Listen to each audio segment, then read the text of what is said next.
Ça y est, on a un problème. Ah.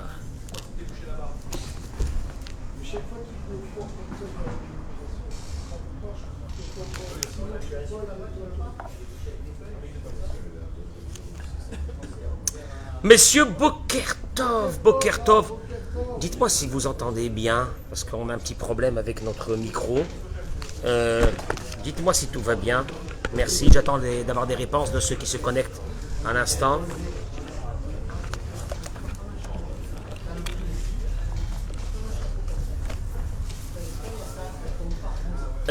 Pour Leilou Nishmat, Jacqueline Blanche Badbert, Eliahu Ben Julie, Shehayom Pekudat Shenato, Atzlacha pour Nora Badoadi, et je mets les noms des malades s'il vous plaît. Joël Teila, pardon Joël Teila Batodet, Lise Noémie Badjuli Frecha, Monique Esther Batodet, Jocelyne Batoraïda. Regardez, je vais déroger un peu à la règle habituelle qui est de commencer par le message de la paracha. Je reviendrai au message de la paracha dans pas très longtemps. Laissez-moi juste vous annoncer qu'est-ce qui m'a interpellé hier. J'ai reçu, pas hier seulement, mais depuis quelques jours, des dizaines de messages que j'ai donc imprimés, que je reçois sur Messenger. D'ailleurs, je demanderai à tous nos amis de se connecter et de s'abonner à la page de Dora Geoula plus que sur la mienne, puisque sur ma page de Rav Cohen, elle est limitée. Sur la page de Dora Geoula, comme ça, vous recevrez les alarmes pour le début du cours. J'associe donc tous nos amis qui se connectent avec nous. Mettez-moi les noms des malades, la bracha et la tzlacha, et partagez ce cours, les Ilou Nishmat, ou bien pour la Refoua Shelema, pour le Zivou Gagoun, pour tout ce que vous avez besoin, parce que je pense que ce cours est un cours obligatoire. Ce sont des messages que j'ai imprimés, que j'ai reçus sur Messenger. Moi qui vis avec vous dans notre Beth Midrash, et on est en sécurité, on est bien, on est tranquille, on essaye de... Je vais vous montrer ce matin le prix qu'il faut payer pour l'immoralité. Je précise mes mots. L'immoralité, vous la payerez ou on la paye soi-même. Il y a une confrontation entre nous et nous. Et tout ça est dans la paracha de cette semaine. Mais avant de rentrer dans le sujet, je vous lis quelques messages.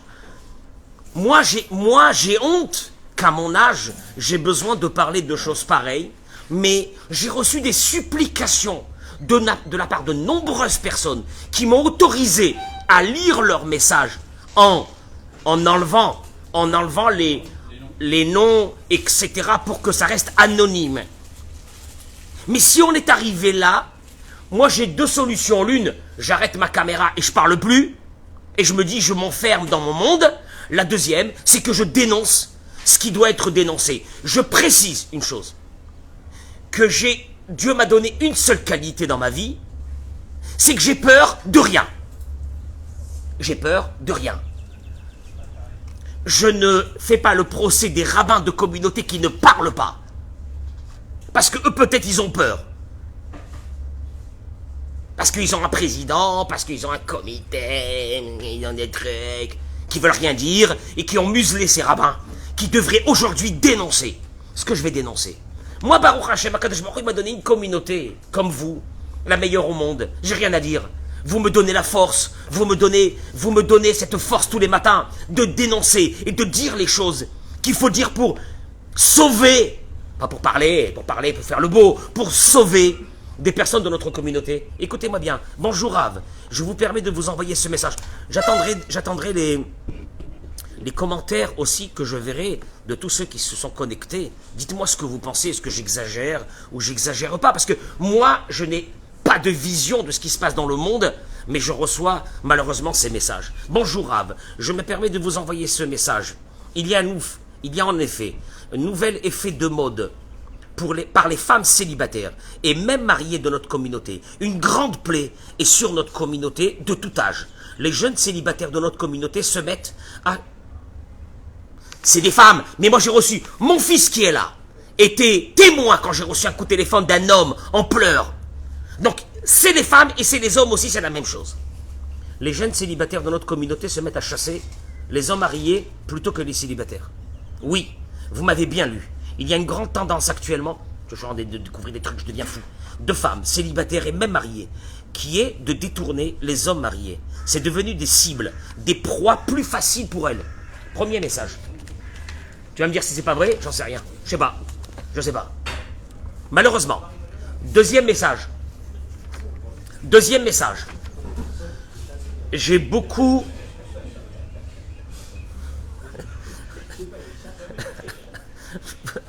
Vous, en tant qu'homme marié, vous n'étiez pas au courant. Mais vous savez pourquoi? Regarde, Eric, regarde comment je sais ce que vous pensez déjà. Je vais vous... Je vais vous dire une chose. Je vais vous dire une chose. Vous avez une seule chance. C'est que vous faites partie d'un groupe, d'une communauté. Ce que beaucoup... Un village, oui, tu as raison. C'est une protection, ce que beaucoup de personnes n'ont pas. Deuxième message. Malheureusement, j'ai beaucoup d'amis mariés, dans le même cas, qui se font détourner leur mari par cette nouvelle mode de femmes qui visent et veulent que des hommes mariés. Ça, c'est des femmes qui parlent, hein, c'est des mamans. Hein, c'est des mamans qui ont des enfants qui parlent. Des amis célibataires qui m'ont confirmé que c'était devenu effectivement la mode des célibataires de harponner, alors là elle parle comme une baleine, tu sais quand tu harponnes une baleine, d'harponner des célibataires, pardon, d'harponner les hommes mariés, parce que ce sont des proies faciles. Et là j'arrive à un détail qui m'a... Moi j'étais choqué, je ne veux pas dire les mots, j'étais choqué. Parce que ce sont des proies faciles qui payent. Alors aujourd'hui, la plupart n'arrivent même pas à assumer leur foyer et qui mettent leur famille en danger par cette nouvelle tendance. Ce sont des hommes qui vont payer. Et excusez-moi, j'ai quand même essayé de donner des coups de téléphone à plusieurs personnes qui m'ont dit « Rav, tout ce que ces femmes disent, c'est gentil par rapport à la réalité. » Anilon Mevin.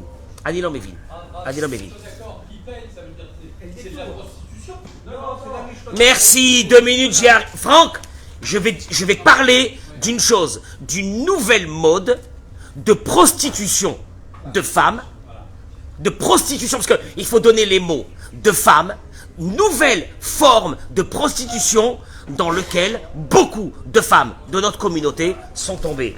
Je termine par un dernier message, je vous en supplie, parce que moi apparemment je suis devenu celui qui met le cheveu dans la soupe.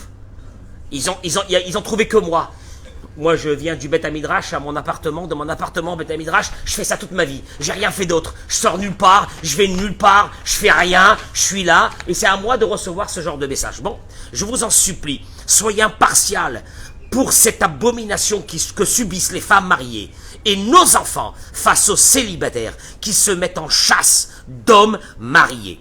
On est plus de 10 femmes en train de divorcer à cause de ce phénomène et avec des enfants en bas âge et des bébés. Ah, tu peux prendre ces messages, les effacer et dire on s'en fiche. Partagez-moi ce cours. On s'en fiche. On parle pas de ça, ou on dit on doit parler de ça parce que c'est devenu un des fléaux de notre génération. Moi je vais dire quand même une chose avant de confronter ces personnes avec la parole de Dieu. Parce que moi, ce qui m'intéresse, c'est la parole de Dieu. Avant de confronter ces personnes à la parole de Dieu, vous avez toutes les réponses. Vous avez toutes les réponses pour aller chasser ces hommes. Vous, les hommes, vous avez toutes les réponses pour chasser ces femmes. Mais je vais vous dire une chose. Le Rav, il dit ici une chose, et je vais vous dire pourquoi. J'étais en train d'étudier la paracha de cette semaine, quand ces messages me sont venus. Vous allez voir la réalité de notre vie. Arbe, Mikre, Girushin, beaucoup, il dit le Rav Arouche, beaucoup de cas de divorce sont venus, mais Chamat, Ta'avat Aniouf Shel Baal, quand le mari est tombé dans une illusion de débauche.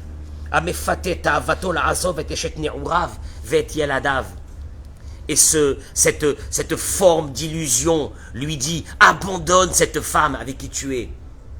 Cette femme, j'ai envie de pleurer, c'est la mère de tes enfants. C'est celle qui t'a donné le plus beau cadeau du monde. Tu devrais te prosterner devant elle tous les matins, qu'elle t'a donné ce cadeau des enfants. Quand je dis ça aux hommes et qu'ils me regardent dubitatif, je leur dis une chose. Ceux qui ont perdu un enfant ou qu'on leur a enlevé un enfant, ils comprennent qu'est-ce que c'est un enfant. Ce sont vos enfants que Dieu vous a donnés à travers cette femme. La Tishmatov, cette mère de vos enfants. Et il décide un bon matin qu'elle n'est plus attractive par rapport à... On est dans un monde de rêve. Écoutez-moi bien. Et il va quitter sa femme et ses enfants pour une autre femme. Et qu'est-ce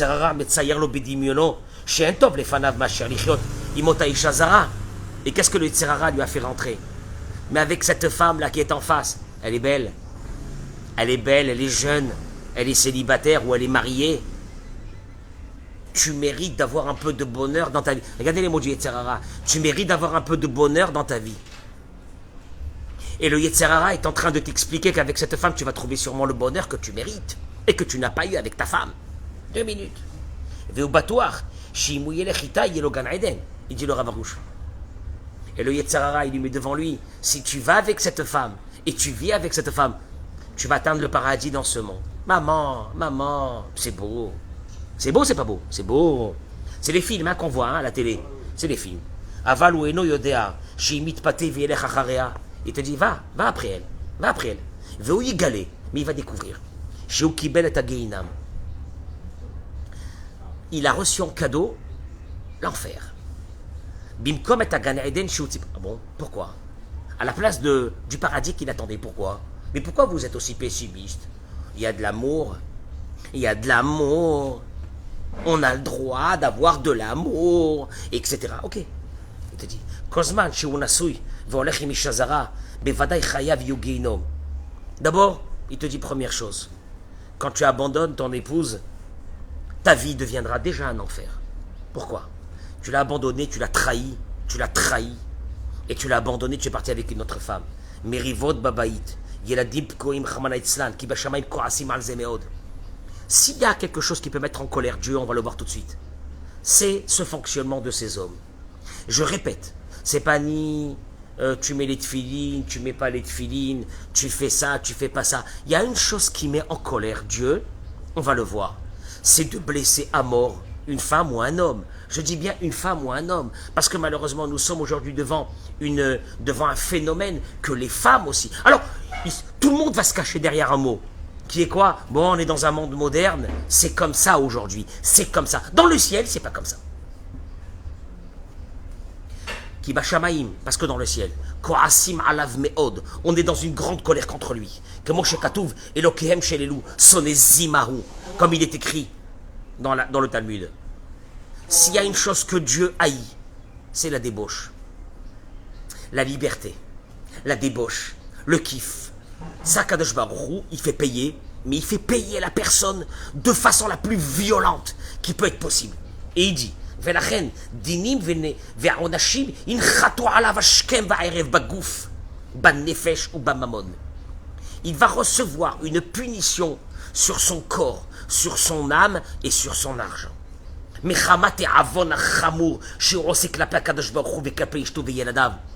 Parce qu'il est en train de blasphémer Dieu, sa femme et ses enfants.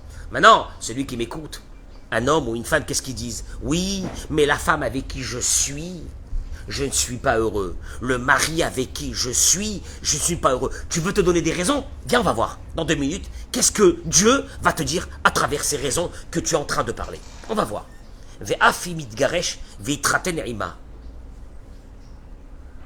Il va se divorcer et il va se marier avec cette femme. Mazal tov. Eh ben, Mazal tov. Il te dit une chose. Où y est galé?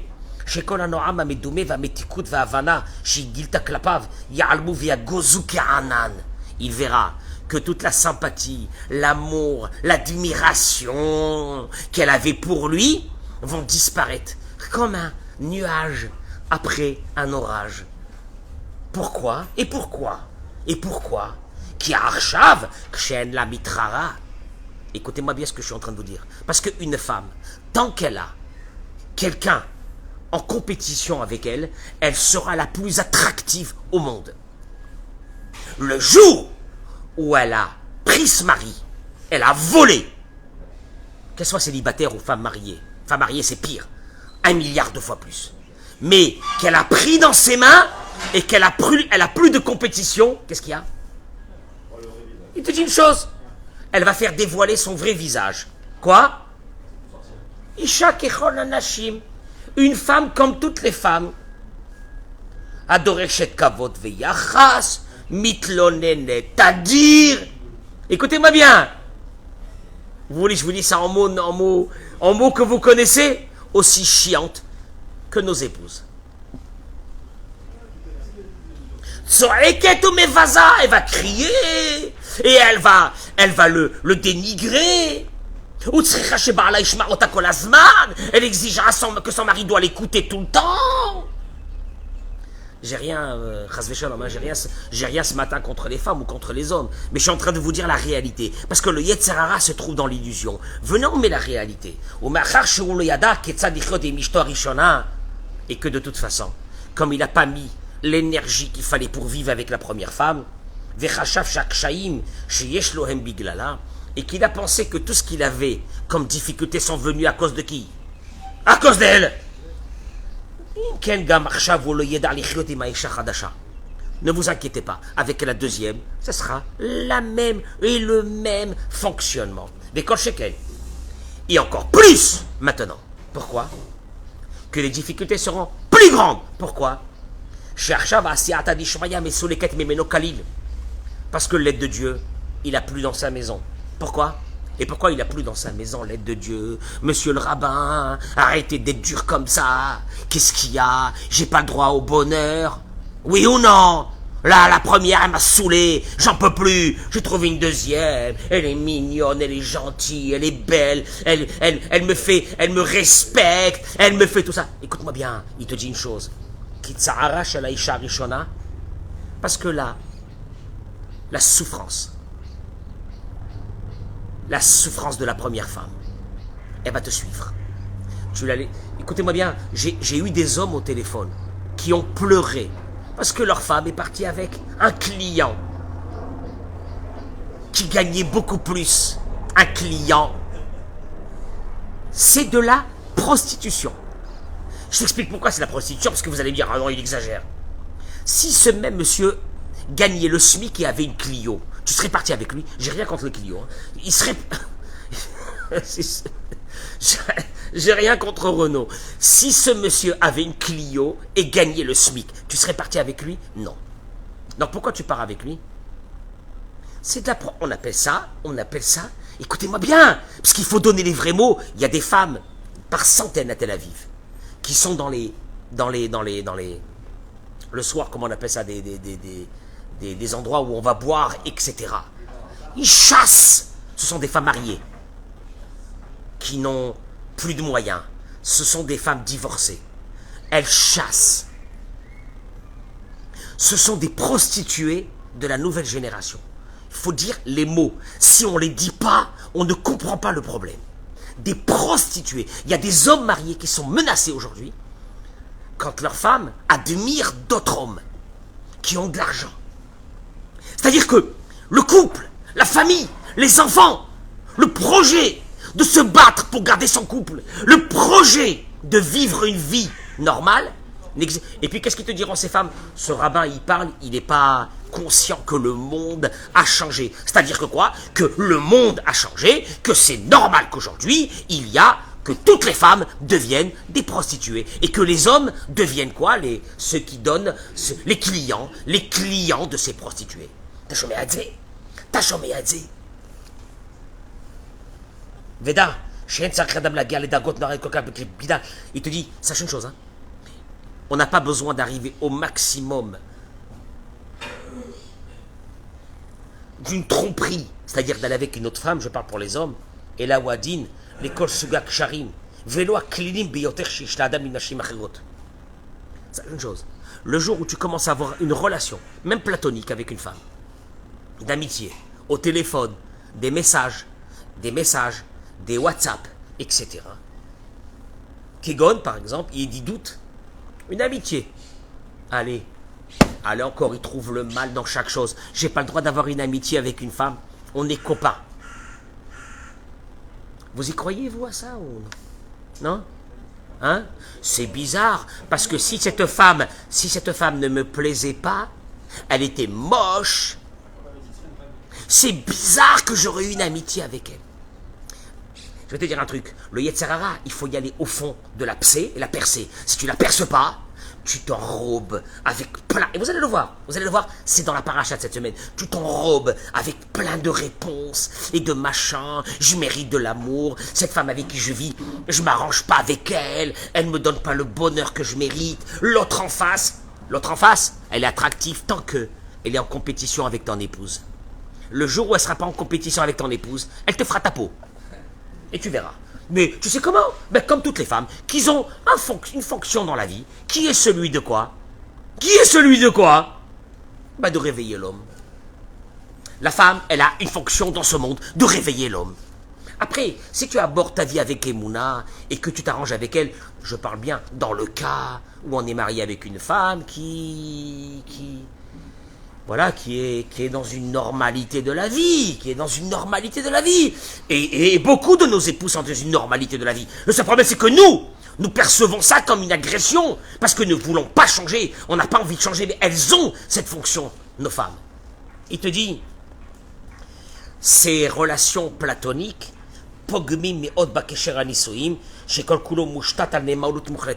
un mariage est basé sur une seule chose. Écoute-moi bien. Un mariage est basé sur une seule chose. Je le dis devant tout le monde. Sur une seule chose. La Ne'emanut. Comment on dit Ne'emanut, Eric? Excuse-moi. J'en perds mon latin.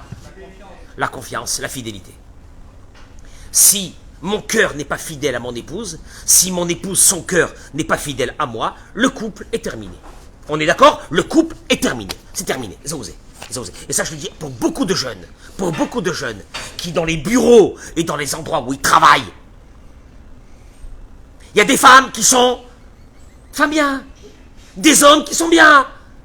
Le Yetzer Hara leur fait miroiter. Regarde comment elle te parle. Regarde ce qu'elle te dit. Ton épouse te dit plus ça. Ta femme ne te dit plus ces mots. Ta femme ne te regarde pas comme elle te regarde, etc. Vous tombez dans un piège, mais qui va vous coûter très cher. Vous savez lequel? Celui de détruire un foyer. Je dis ça aux hommes et aux femmes. Détruire un foyer, c'est de rendre Dieu SDF. Parce que Dieu était dans votre maison, il sort de cette maison. Le Talmud dit, au moment qu'il y a un divorce, le misbéach, l'autel du sacrifice, il pleure. C'est un mot qui est terrible. Dieu te dit, tu as voulu briser ton couple pour des illusions, tu vas le payer très cher. Et vous allez le voir. Comment est-ce qu'on le paye?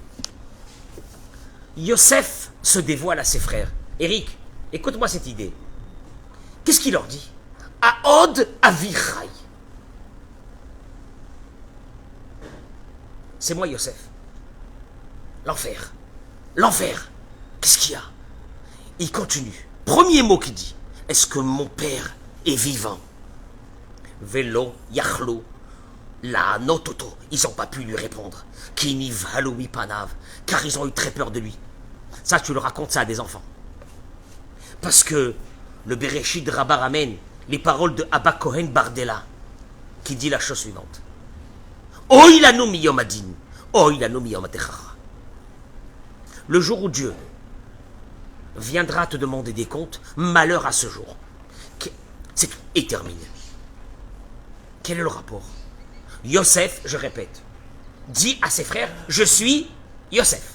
Est-ce que papa est vivant? Ils n'ont pas pu lui répondre. Qu'est-ce que ça veut dire ces mots? Est-ce que papa est vivant? Je m'excuse, ça fait déjà des semaines qu'il leur demande à chaque fois qu'ils viennent chez lui, est-ce que papa est vivant? Pourquoi il a besoin de redemander est-ce que papa est vivant? Et sur ça, Abba Cohen Bardella, l'un de nos grands Tanaïm, il dit dans le Talmud, malheur à nous, le jour où Dieu viendra nous demander des comptes. Je vois pas le rapport. Tu vois le rapport, toi, Eric? Mais je vois pas le rapport.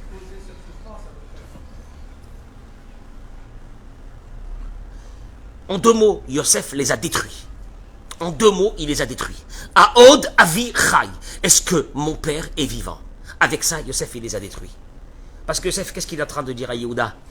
Yehuda, eux, ils ne savent pas pour l'instant que c'est Yosef. Qu'est-ce qu'ils pensent? C'est le prince d'Égypte. Il leur a dit, il y a quelqu'un qui a volé ma coupe. On a trouvé la coupe dans le sac de qui? De Binyamin. Donc Binyamin va rester chez moi et vous, vous retournez, vous partez. Et là, Yehuda, il lui dit, écoute-moi bien, je t'en supplie. Je t'en supplie. Mon père, il avait 2 enfants de cette femme, de Rachel. Le premier a disparu. Si tu prends le deuxième là maintenant, il va mourir. Il va mourir. Qu'est-ce qu'il leur répond, Yosef? C'est moi, Yosef. Est-ce que papa est vivant? Sam, c'est quoi le concept? Il va leur faire la remontrance la pire dans le monde. Tu sais laquelle? C'est toi-même qui te contredis. Pas plus que ça.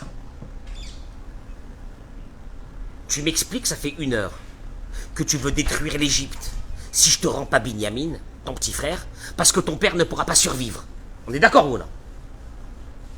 Quand vous m'avez vendu, vous n'avez pas pensé que papa allait mourir? Ah, quand vous m'avez vendu, vous avez jugé. Vous m'avez jugé que je dois mourir, que je dois disparaître, parce que je vous menace.